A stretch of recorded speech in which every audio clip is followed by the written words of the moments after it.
Michael Jordan just bought a new mansion in Florida. Chris Pratt is getting some heat for tearing down a historic home in LA. And it turns out Shaun actually has really good taste in real estate. In today's episode, let's dive into some of the top celebrity real estate headlines from the last couple weeks. All right, let's kick it off with a story about Matt Damon. Get this, he just dropped $8.6 million on a condo in West Hollywood. Now, Matt has a pretty big family with his wife and 4 daughters. They're currently living out in a 6,200 square foot building in Brooklyn. But I guess this means he's still got some more movies up his sleeve, which is maybe why he wants a place to crash out in LA. Matt's new spot is in the 8899 Beverly building, the tallest residential building in West Hollywood, just a few blocks away from Beverly Hills. Redfin still has the renderings up of this unit, and it is amazing. Before we look at the photos though, I'm trying to block the address out, but I want to show you guys this real quick. Look at this. If you live in this condo complex, your monthly HOA dues are $4,859 per month. So check it out, you guys. Is this not the coolest condo that you've ever seen? Unless you notice the tracks, you really can't even tell where the apartment ends and where the patio begins, but there's this little recessed track that's in the tile, and that's where those pocket doors slide. It takes a little extra work to get that track recessed like that, but it looks nice. The kitchen has this really clean combo of like oak colored cabinets with the marble countertops. This just shows us how huge Matt's new patio is. I'm not sure if that second level belongs to him or if that's another unit, but still, look at all this patio space. Here we got a couple shots of the dining room and then the living room. It's not a huge, great room, but it is a condo. We got to remember that. Here's one of the bedrooms, big walls of glass, and then this other bedroom right here actually captures some pretty good views. The bathroom is beautiful. I love the floating vanity, and I love these lights that are integrated into the mirrors. For some reason, they staged this room with a pair of shoes. Oh my God, check out this sink. So I'm assuming this is just the powder room. It's got a sink and a toilet, and that's it. This is the sleekest, cleanest powder room I have ever seen. I love this condo. Okay, I'm just gonna say it. This next one is my favorite house of the day. One of Craig Ellwood's masterpieces is for sale in the Hollywood Hills, and they only want $5.5 million. All right, guys, so this place was built in year 1956, and according to the listing description down here, the place was meticulously restored, which I love. It basically means that whoever did the renovations here tried to make it look like the original, which is awesome. So they call this place the Kuderna House, I think is how you pronounce it, and the description actually calls it a sculpture. They don't even call it a house. I'm thinking this is your 2-car carport here at the end of the driveway. The back side of the house looks like this. It's not a huge house, but it's got this really cool swimming pool, and then obviously these big walls of glass that are looking out to the views. You gotta walk through this desert jungle to get to the front door. Inside this house, there is vintage furniture, plants, and glass everywhere. The place has at least one fireplace. It's got some wood on the walls, which contrasts really nice with those terrazzo floors. I'm guessing this is the master bedroom. This here looks like the office. And then this little staircase thing takes you above that carport we were looking at and into, I think, was just a secondary office, which has probably some of the best views in the entire house. I don't have $5.5 million, and I don't really have any interest in living in LA, but if I did, this is the exact type of house that I'd choose to live in. Since we're on this Craig Ellwood kick, we have to talk about how Chris Pratt and Katherine Schwarzenegger just demolished a historic home in LA, and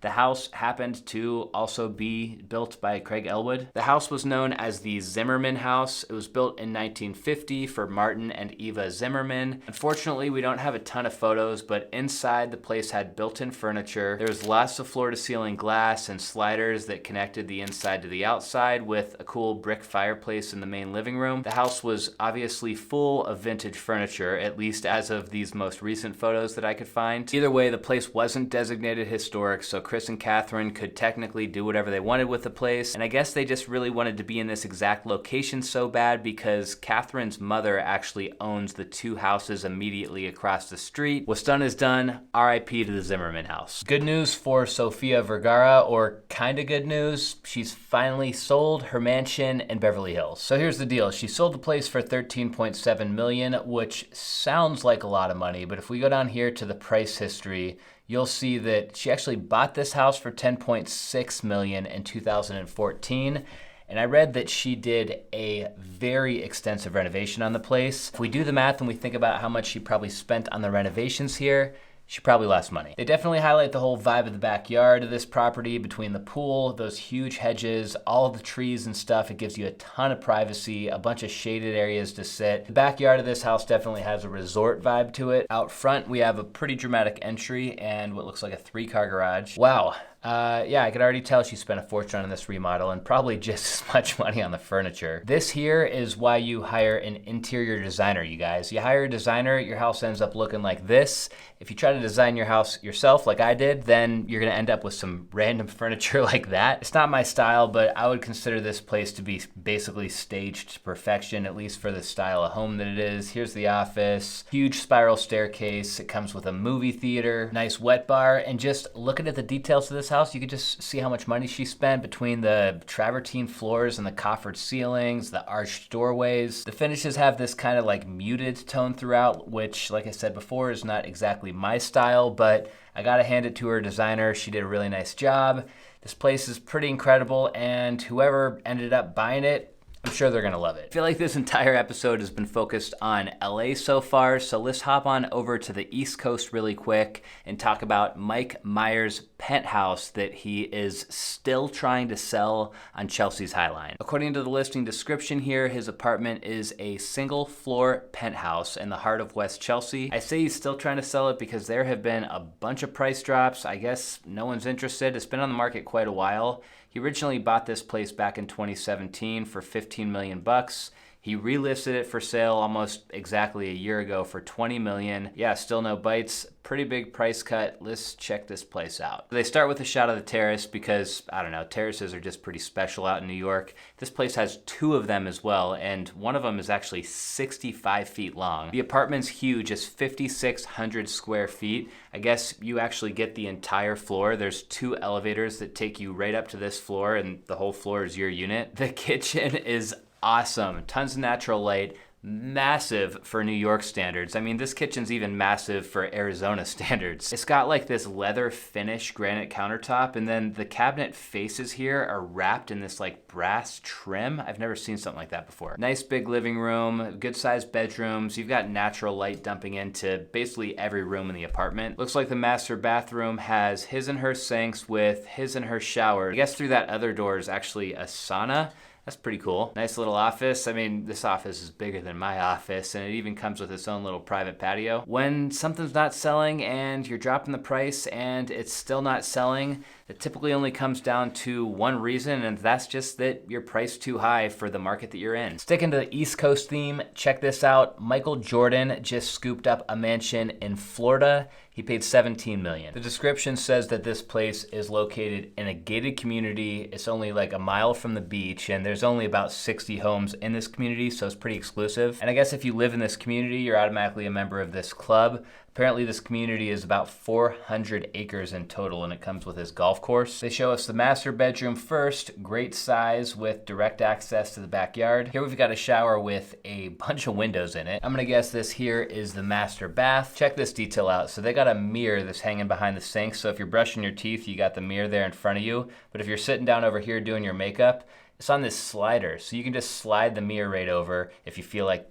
having the mirror in front of you, or if you don't, then you just leave the mirror over here and you get to look out the window. This closet is incredible. Floor to ceiling, built-in cabinetry, big island in the middle. Nice little seating area upstairs, and then, of course, this place comes with its own home gym as well. All right, and let's just do one more real quick before we wrap today. Shaun White's Midcentury Modern House is for sale out in LA. It's actually available for rent as well if you want to rent it. I'm a fan of Shaun White. I'm also a fan of Midcentury Modern, so let's check this place out. They're asking $5 million. I didn't realize that you make that much money as a snowboarder, but $5 million for this place. It's a 3-bedroom, 2-bath. And there's a reason I like this house, you guys. This house honestly looks very similar to my own house from the street. You got that very cool roof pitch, the clear story windows, and then a carport instead of a garage. If you're a guest who's coming over to this place, you're entering from the street, you walk through this gate, and then you've got this long walkway to take you up to the front door with all these trees and stuff. Pretty cool. Looks like right behind the front door, it opens up to this huge living room, dining room, kitchen area with glass everywhere, and I think we're gonna get some good views out of this one. Yeah, so if you're looking back at your backyard, this is your view, not bad. And then if you're looking the other direction, you got a view of the mountain, the city lights, and then the actual city over here, I think, in the distance. The kitchen's kind of small, not gonna lie, and I'm not sure why there's a bicycle inside, but he doesn't have a garage, so that's probably why. Here's the master bedroom, exposed brick on the walls, just like the exposed brick in my bedrooms. And it has direct access to the pool too. Decent sized bathroom, considering this house was built in 1955. Anyways, I'm dying to know, is there any other mid-century modern nuts out there like me? We talked about a lot of mid-century modern houses in today's episode. I don't know, there's just something about the vibe that you get from these houses that were built just like this back in the 50s. That's a wrap for today's episode. If you enjoyed it, make sure you hit the like button down below. If you'd like to see more videos like this in the future, make sure you hit the subscribe button before you go as well. I'll see you guys next time.